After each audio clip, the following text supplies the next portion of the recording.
Verset 13, j'ai placé mon arc dans la nue et il servira de signe d'alliance entre moi et la terre. Quand j'aurai rassemblé des nuages au-dessus de la terre, l'arc paraîtra dans la nue et je me souviendrai de mon alliance entre moi et vous. Et tous les êtres vivants de toute chair et les eaux ne deviendront plus un déluge pour détruire toute chair. L'arc sera dans la nue et je le regarderai pour me souvenir de l'alliance perpétuelle entre Dieu et tous les êtres vivants de toute chair qui est sur la terre. Et Dieu dit à Noé, tel est le signe de l'alliance que j'établis entre moi et toute chair qui est sur la terre. Dites-moi, mes amis, c'est super que Dieu réalise, Dieu établit une alliance avec Noé. Mais pourquoi le fait-il? Pourquoi Noé? Pourquoi pas les autres familles qu'il y avait sur la terre? Pourquoi pas? Pourquoi Noé?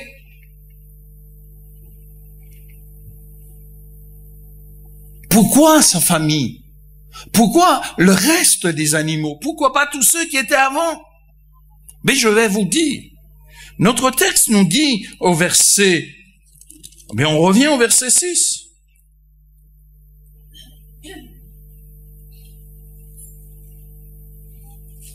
Verset 8. Si vous regardez le verset 8, mais avant d'aller au verset 8, je voudrais attirer votre attention sur le verset 5. L'Éternel vit, qu'est-ce qu'il voit? L'Éternel vit que alors, je voudrais dire que l'Éternel va voir deux choses. La première chose que Dieu voit se trouve au verset 5.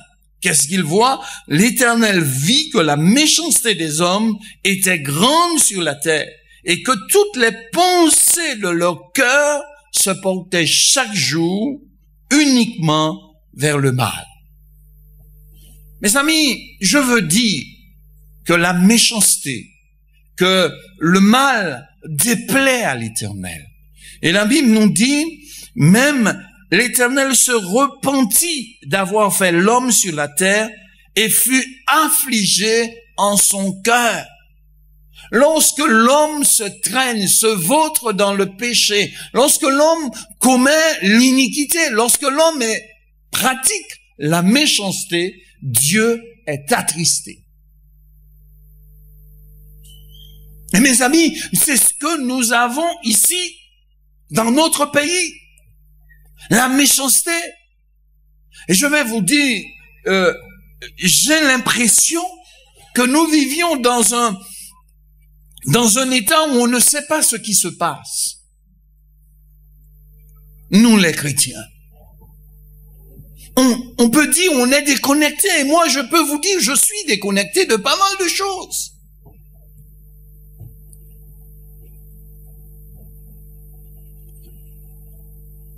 Je suis arrivé à Fort-de-France chez mes parents et ça faisait 2 jours que j'étais là et j'étais très très heureux d'être chez mes parents quand dans la nuit, à peine 1 kilomètre de là où j'habitais, un homme de 74 ans va se faire hacher avec un coutelas par un de ses amis. La violence est sur la terre, mes amis. Et je trouve cela tellement grave, tellement triste, tellement... Je sais même pas lui donner un nom. Et je me dis que là où il y a une église, là où le peuple de Dieu se trouve, mes amis, ces choses ne doivent pas arriver. Je crois que l'église doit être une lumière. Et c'est ça le but de Christ. C'est pourquoi Christ est venu. C'est cette alliance qu'il a faite avec nous. Nous devons être une lumière. Nous devons être la porte de sortie. Nous devons sensibiliser les gens. Quand nous sommes dans un quartier, les gens doivent comprendre que ces gens-là sont des personnes différentes. Et moi, je suis attristé par la quantité de sang qui peut couler dans une journée. Et je peux vous dire, chez nous, en Guadeloupe et en Martinique, le sang coule. Pendant nos vacances, on pourrait dire pratiquement, il n'y a pas eu un jour où le sang n'a pas coulé. D'une manière ou d'une autre. Que faisons-nous? Dieu va être attristé parce que la méchanceté de l'homme est là, placée devant nous. Dieu voit cela. Mais je veux dire que le dehors, que ceux qui sont hors de l'Église attristent Dieu, c'en est une chose. Mais ceux qui attristent Dieu encore davantage, ce sont ceux du dedans et qui sont dans l'Église. Vous savez, je suis arrivé encore en Martinique et j'ai pris plaisir à rencontrer un de mes amis qui est frère dans une église du plein évangile. Et il me disait, Jean-François, c'est super.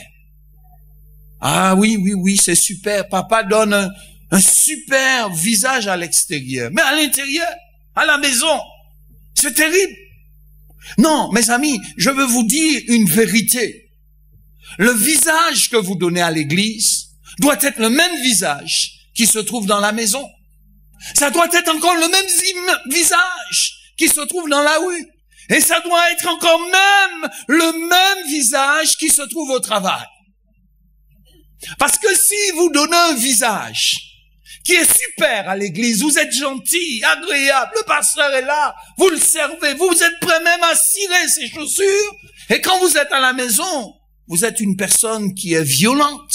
C'est pas compatible avec la foi, les convictions chrétiennes. C'est pas compatible avec ce que Christ nous a appelés. Il n'est même pas compatible que vous puissiez être à l'église avec votre Bible et à la maison avec votre livre de magie. Non, mes amis, je veux vous dire une réalité. Je ne prêche pas à ce type de personnes. Et je ne fais pas ce type de ministère.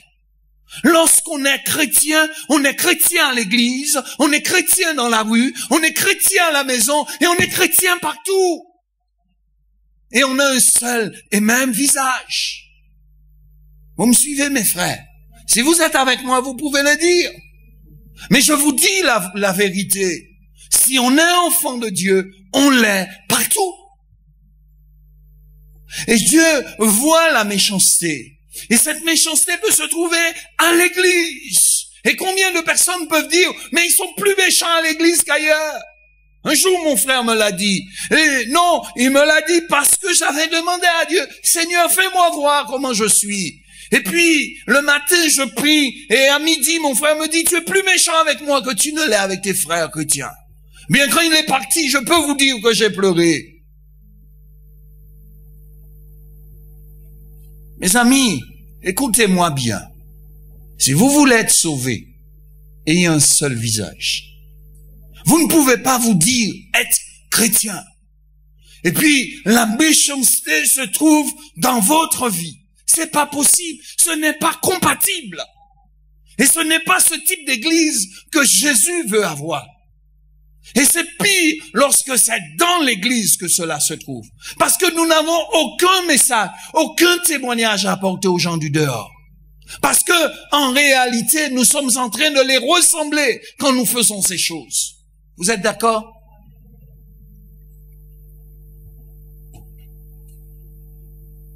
Mais Dieu va voir une deuxième chose. Vous savez qu'est-ce que Dieu voit? Eh bien, verset 8 nous dit, mais Noé trouva grâce aux yeux de l'Éternel. Cela veut dire que Dieu va regarder la terre et Dieu voit un deuxième. Dieu voit un homme qui sortait du lot. Un homme qui était différent des autres. Un homme qui avait un seul visage au milieu d'un seul peuple. Un homme qui était intègre. Un homme qui était juste Et un homme qui aimait Dieu. Il n'y avait pas de duplicité dans son ministère et dans sa foi. Vous me suivez, mes amis?